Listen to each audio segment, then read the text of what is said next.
F. Kennedy Jr., thank you so much for being with us on your show. Thanks for having me. Our first question comes from Ellen Stoddard, who wants to thank you for all your years of dedication, hard work, and fighting for the protection of our environment. She'd like to know, have you been asked or do you plan on advising the new administration on restoring some of the laws and the protections that she says have been reversed over the last 8 years? I'm working with Lisa Jackson, with Carol Browner, and the other members of the administration, hopefully with Ken Salazar, to restore the rollback regulations from the Bush years.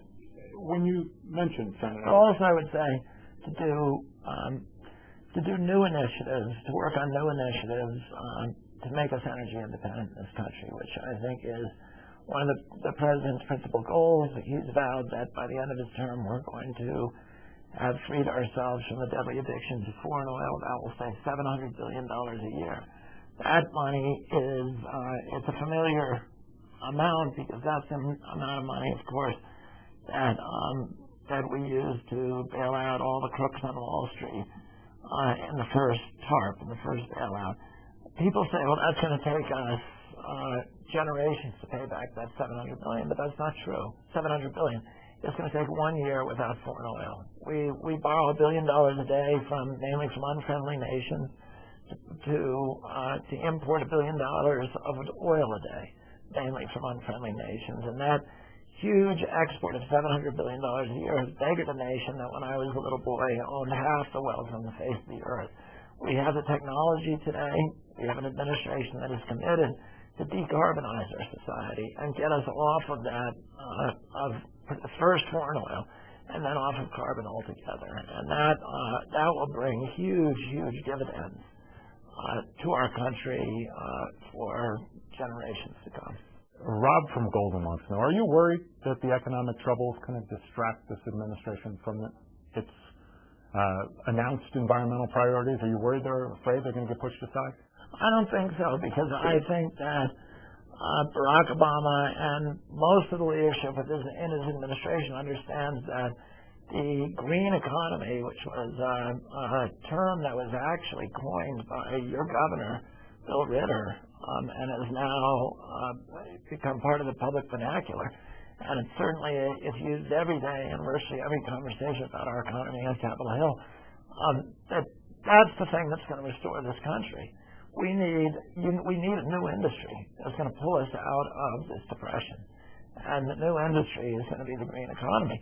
We need to invest in a national grid so that we have a grid that can do what the current grid can, which is to transport electrons over the long haul, to store them and deploy them smartly, to store solar energy and deploy it during the evening, to store wind energy, deploy it in the doldrums.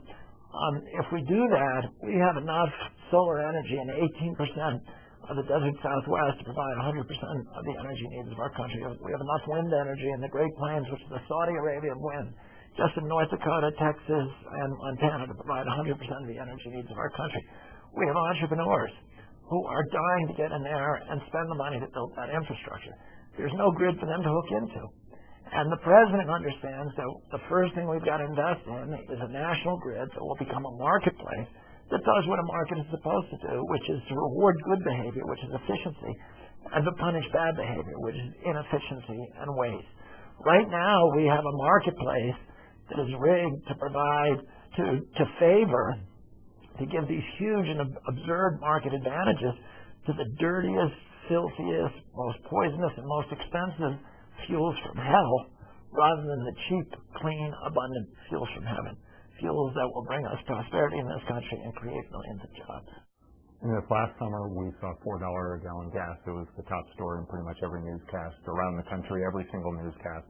Jim Turner wants to know, does the fact that that's now a gallon of gas, $1.75, take away the public's demand for comprehensive energy? I think it diminishes in some part the urgency, the public urgency to switch to decarbonize our society. But I think that the government officials, the ones I've been talking to, and Barack Obama has made this clear again and again and again in public speeches, is that just because the gas came down today does not mean that we can just go back to our old ways. We've got to have a new way of doing things, and we know that every nation that decarbonizes its society experiences instantaneous prosperity and extraordinary prosperity. And we need to do that with the United States. There are people, Mike Golovin, who wrote in among them, who will dispute the impacts of global warming and the impacts of carbonization, and says, why will you not listen, his words, to the nearly 1,000 scientists that dispute global warming? Well, if you look at the names of those scientists, there are people who don't have scientific credentials in this area. They're principally kind of right-wing ideologues and gadflies, and then they're biostitutes in the pay of the oil industry, the coal industry, and the carbon cronies. The serious scientists, there's no dispute. You know, there are still people around there who work for the tobacco industry who say that cigarettes are not harmful. The tobacco industry is a really good paradigm for understanding this issue. Tobacco, for 60 years, every serious scientist and doctor understood that tobacco was killing their patients.